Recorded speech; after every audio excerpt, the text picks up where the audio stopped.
Well, howdy, folks.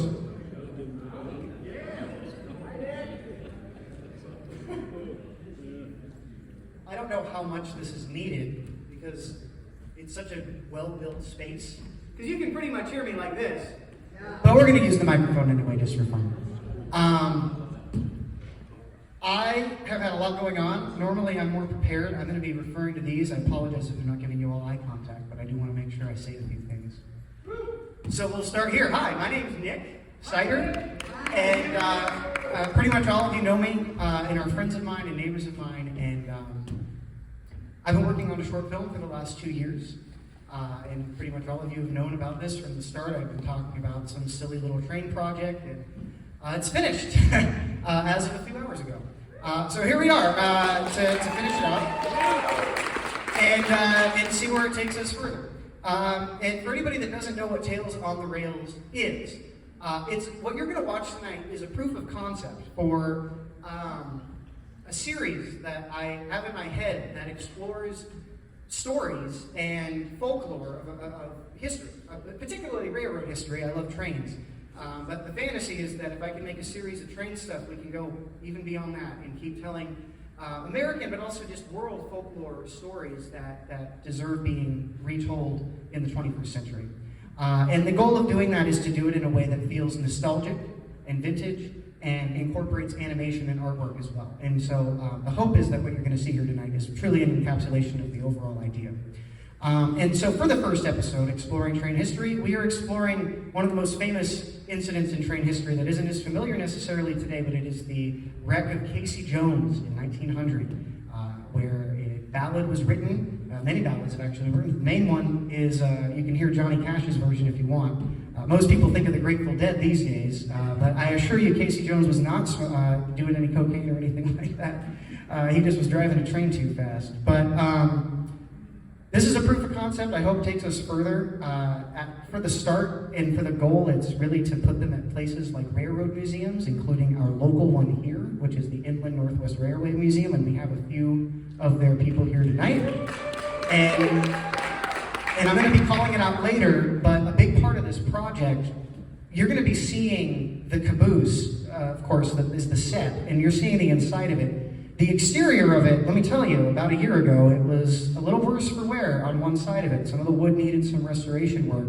And Ryan Connolly over here, who's my partner, and I'm going to bring him up again later, and he's a partner in pretty much every project I do and in life. And anyway, it was his suggestion on the fly that we incorporate some of the funds that we raise, that you all helped in some form or another raise, to help our local museum be able to restore the caboose. And a fun fact about that, you can learn this more at the museum. You should all go there.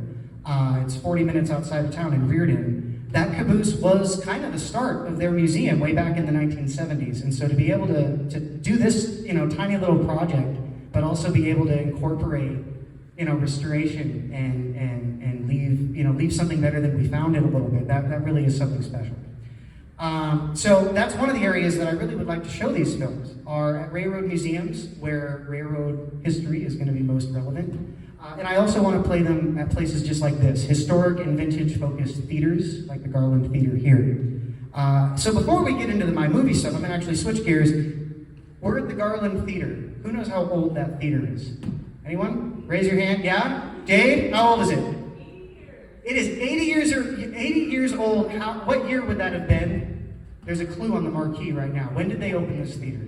1945. 1945, exactly. So 80 years ago. Right now, it would be a construction site. There were 3 homes on this lot, and they ended up tearing them down. They were old, tiny homes. No one was living in them at that point. This was a construction site. It opened the day before Thanksgiving 80 years ago. And so Jasmine Barnes and the rest of the owners are celebrating and beginning to celebrate 80 years of history and entertainment here at the Garland Theater, which is its own thing worth celebrating. And they asked me to put together with this film going on and with this clear love of doing vintage-related work, they asked me to put together a new pre-show reel for all of their films that they're going to be playing this year. And so it's kind of just a short little thing. We want to debut it tonight, and that's what we're going to start with. So Jasmine, if you want to show that, we're going to start with that. So here's a little debut, little 5-minute pre-show that you're going to be seeing here a lot more often.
Thank you.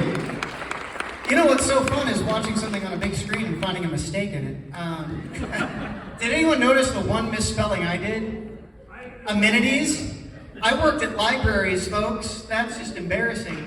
So Jasmine, I will be getting you an updated copy tomorrow with that one fluff. I literally checked that 2 or 3 times and there's still a typo in it, of course. But I'll fix that and we'll get that set up for them tomorrow. But that's going to be their new pre-show for the year. We're also planning on doing a second pre-show that I hope to have finished by this summer that's going to cover the years of this theater past their early years and take us from the 50s into today. And that's going to be a lot of fun. We've been in the process of taking a lot of their older photos as well. A little about me, I used to work at archives, and so Jasmine asked me to help get their historical photos into the public library downtown, which is one of the few actual things that are here for the Garland district, by the way. There's not actually a lot there, so it's a pleasure to be able to help donate some of the stuff there. And anyway, that being said, the idea behind this little video is to give a little history and to give a little nostalgia to set the mood before a show. And I feel like it really hits home to that. That's what I'm trying to do. That's what I like to do. And what I hope to accomplish with the short film that you're going to see tonight. But before I do that, I have to thank a lot of people. This is the one time that you get to just listen to me on a stage thank people. Because these kind of projects, they don't start on their own. You have to get them off the ground with your friends and with your family and with your neighbors and with individuals you've never even met that just see a project that they believe in or that they say, wow, that's cool, here's a few dollars or here's a word of encouragement. And that really is what I really want to say thank you to all of you, because in one way or another, you have all been extremely supportive to this project.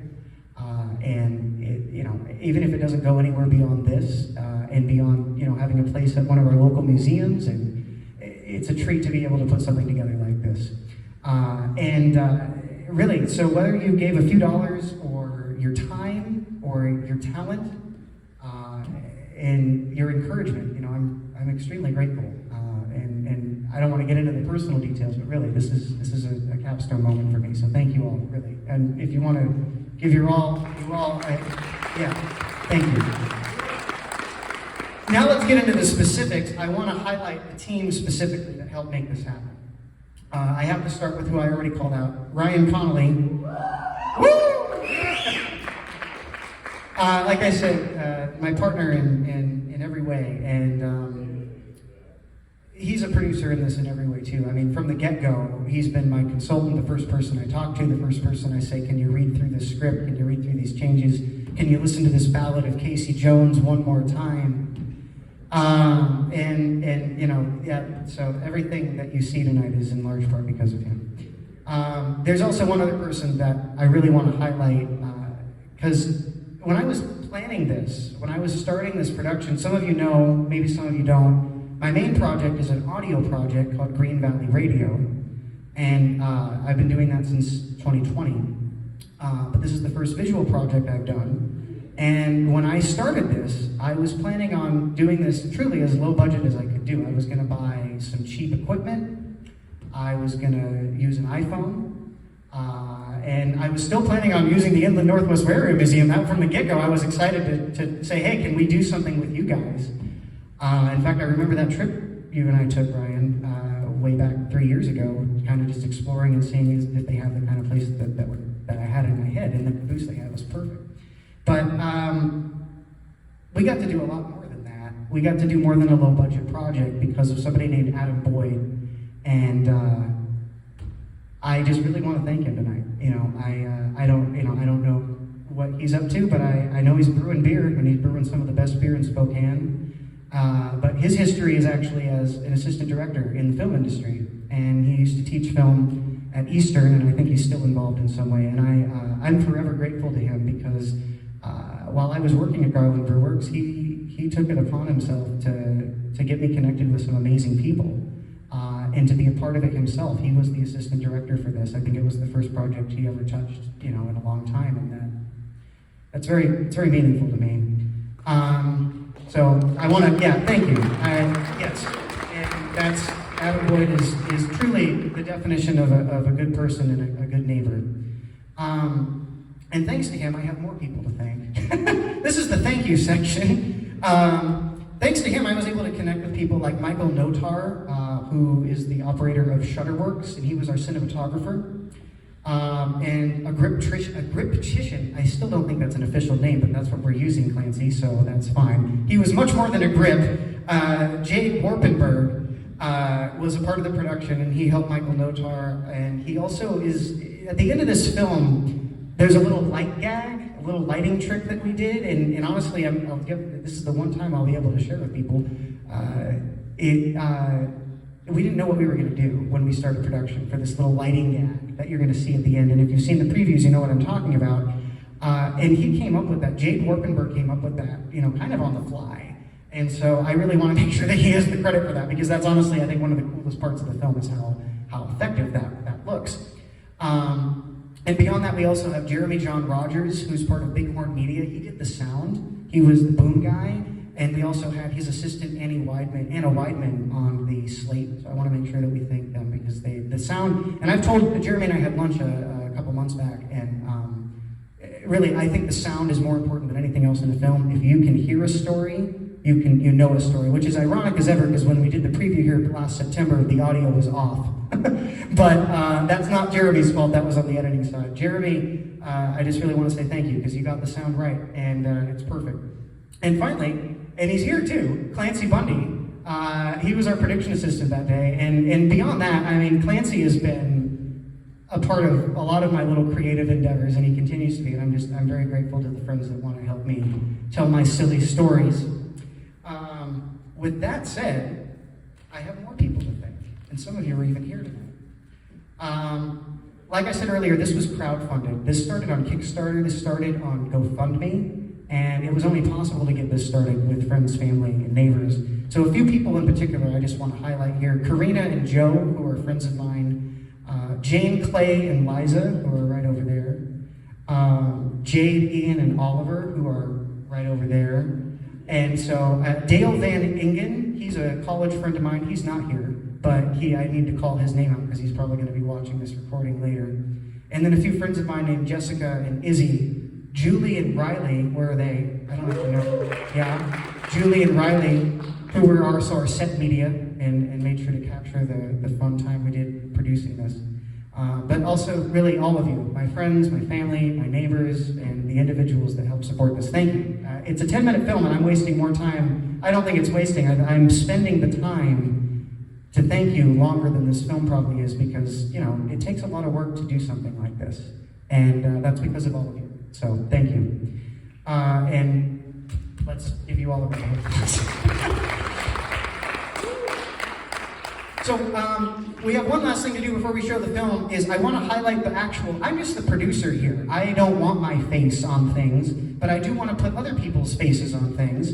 And I was able to help a few friends of mine, one that was an actor and somebody that did cast work at Disneyland, one that's a current actor, and one person who hears tonight, Larry, where are you? We'll bring you up in a second. There you are, you're back there.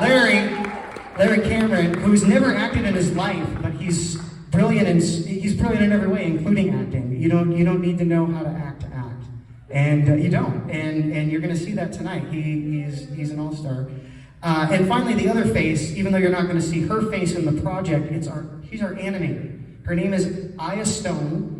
And she is the wife of a very dear friend of mine who transitioned her animation work from the video game industry to freelancing right when I was in the process of looking for an animator. And I think you guys if you've seen the preview we did back in January or December back at the River City Modelers, you got a little preview of the animation. And you're going to see the final product tonight. And truly, the animation was in my head from the start, and I think you'll all agree was necessary to truly tell the story right. So I hope you all enjoy the artwork you see tonight.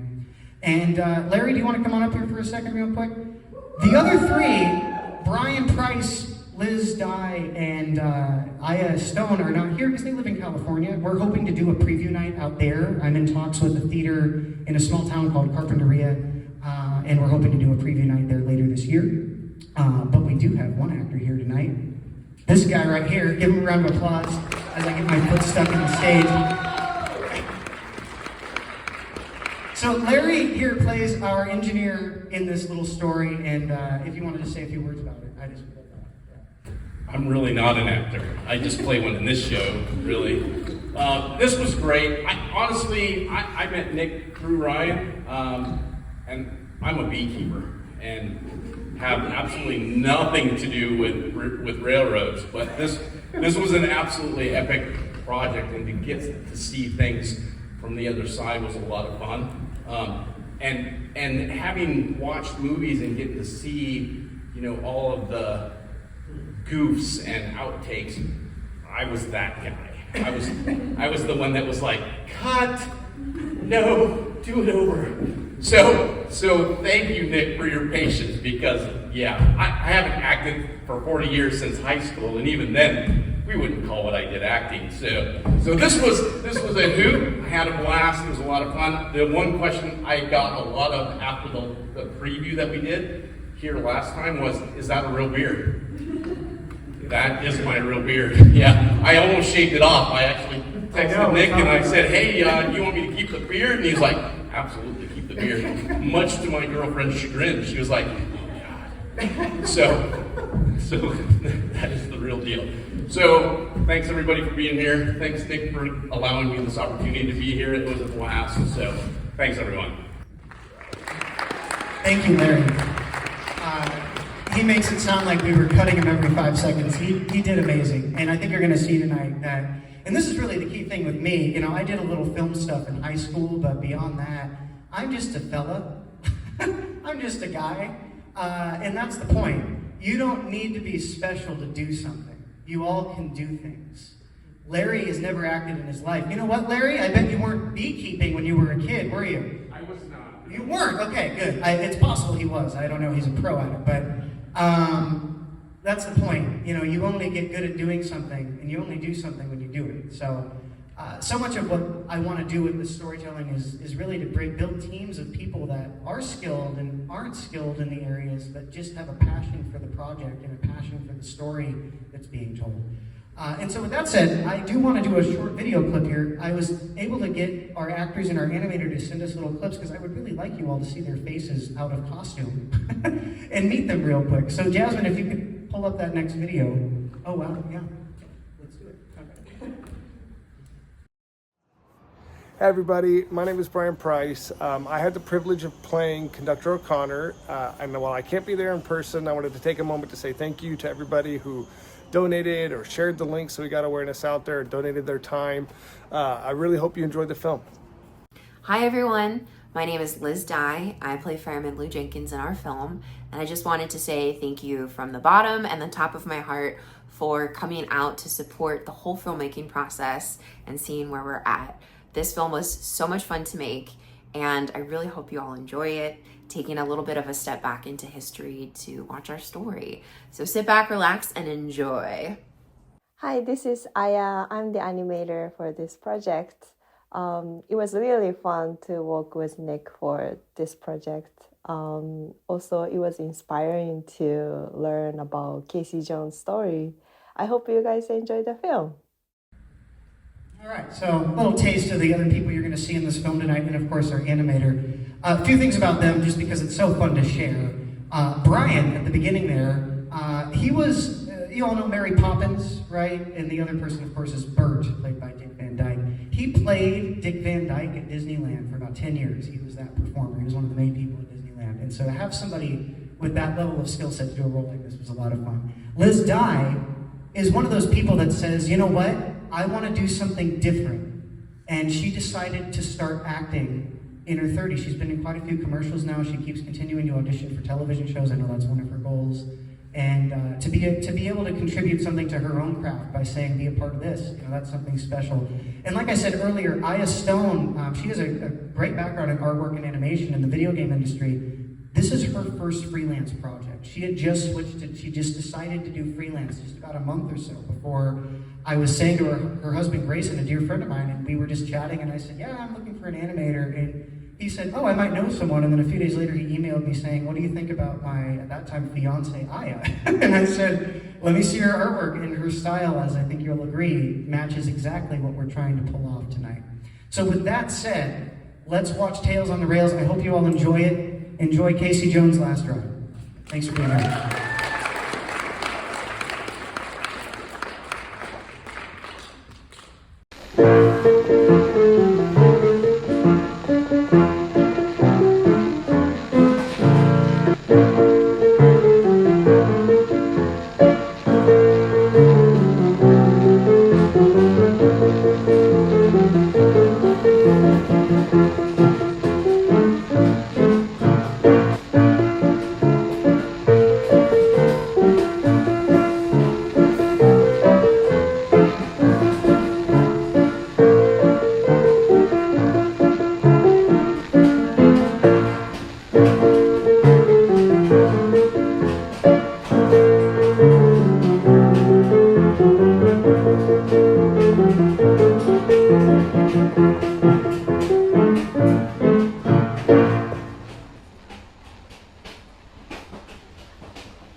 Well, we're definitely going to be late with this week's freight now. And that new engineer O'Brien does not like being late. I bet he'll be back here any second.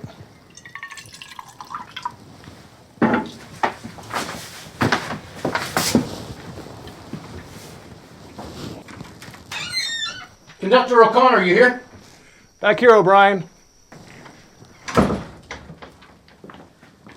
What are you doing? Just enjoying a cup of coffee. Would you like one? Did you know I had to stop the train, pull into a siding? I did. It's just a signal stopping us. Pretty calm considering we were already running behind schedule. I was just getting up to speed to make up some time when that signal pulled us into the siding.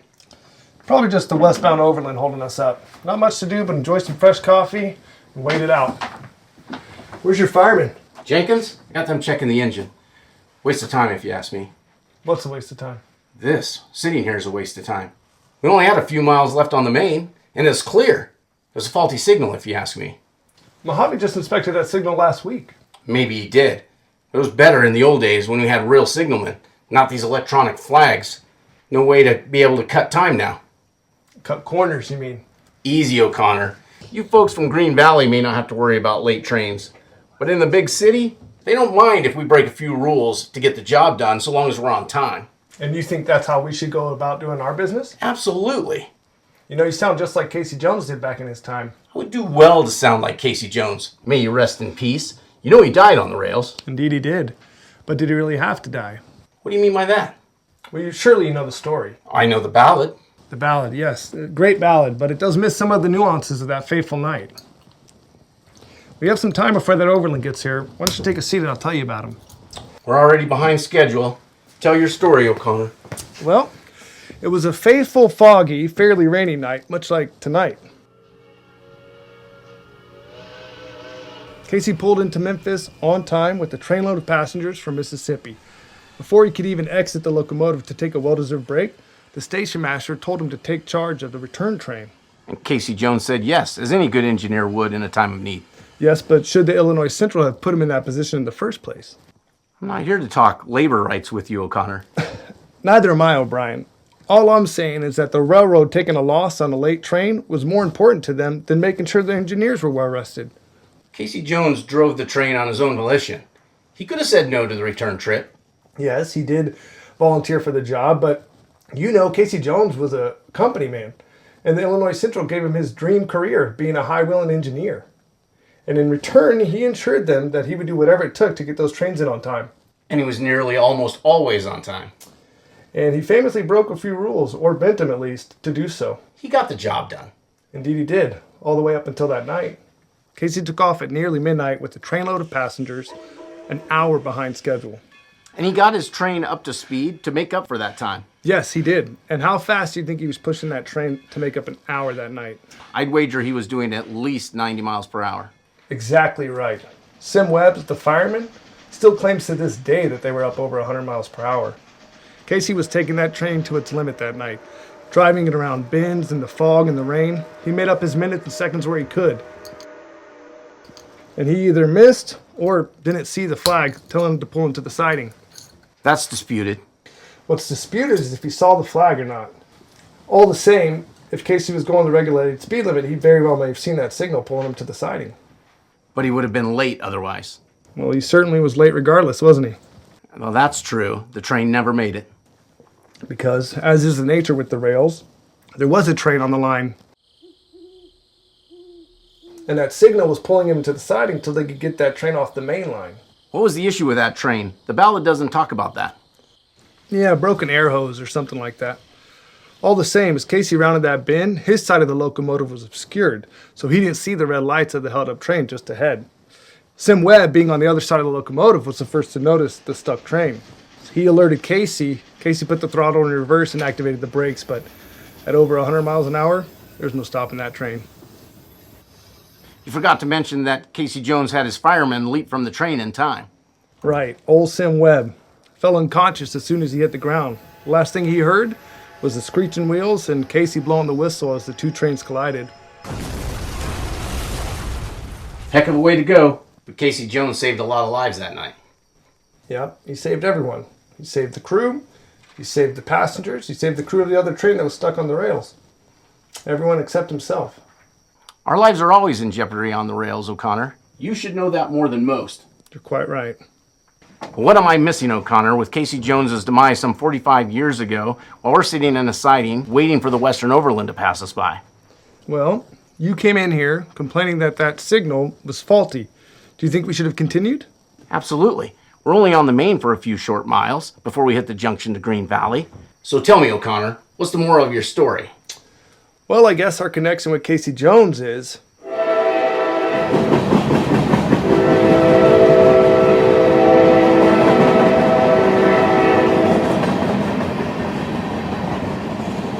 it's better to be late than dead. And never underestimate the vigilance of your firemen. Engineer O'Brien, we're all set and the signal's changed, so we better get moving if you want to make some time up. What are y'all doing back here? Ah, Jenkins, just hearing this story about Casey Jones' heroic last ride. Oh, that's a good one. But if you ask me, the real hero of the story is the fireman. How's that? Well, fireman Sim Webb and his alertness is what gave Casey any time at all to save anyone. Thank you. If Sim had been idle as they rounded that curve, they would have never seen that caboose up ahead. So if you ask me, it's Sim Webb, the fireman, that's really the hero of that story. If there's any heroes at all, I think the whole thing was unnecessary and tragic. I take your point, O'Connor. I take some offense in you suggesting that Casey Jones was anything less than a hero.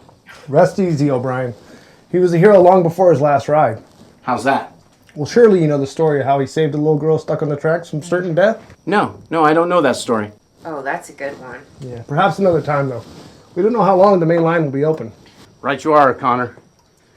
Jenkins, let's get this train rolling. Right behind you. See you back in town, Stephen. Right. See you, Luke.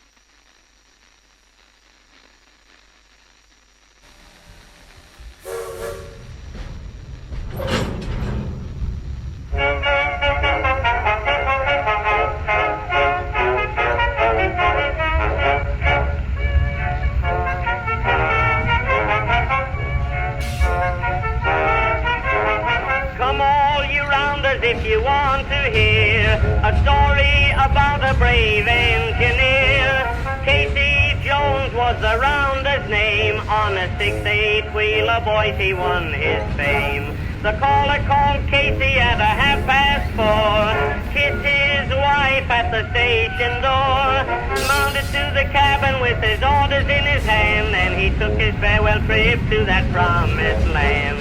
Casey Jones mounted to the cabin. Casey Jones with his orders in his hand. Casey Jones mounted to the cabin and he took his farewell trip to that promised land. Casey Jones mounted to the cabin. Casey Jones with his orders in his hand. Casey Jones mounted to the cabin and he took his farewell trip to that promised land.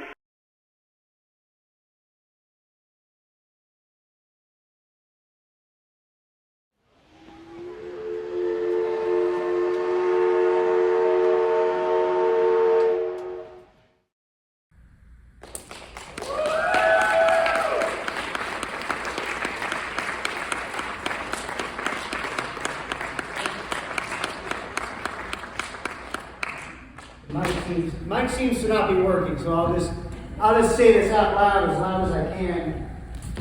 What a treat.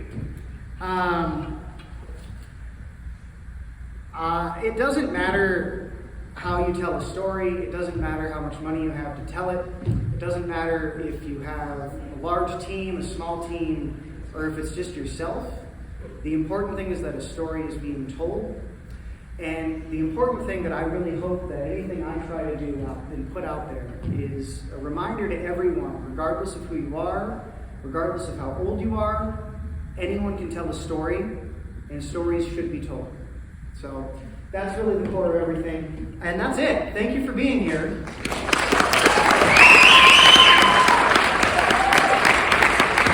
Except that's not it, because it's not an after party. We have the theater to ourselves this evening. So if you want to keep hanging out, I'd love to be able to really properly catch up with a lot of you because I've been away for a few weeks. And, the bar is open, the concessions are open, beer and wine are allowed in here. And here's the fun part. We're going to put an old silent movie on. Who's heard of Buster Keaton? A few of you because you laughed. We're going to put on The General, which is an old 1-hour silent film from 1926 that is completely centered around trains. And it's Orson Welles called it the best comedy ever made. That's debatable, but it is entertaining. So enjoy, and thanks for being here tonight, guys. Thank you all.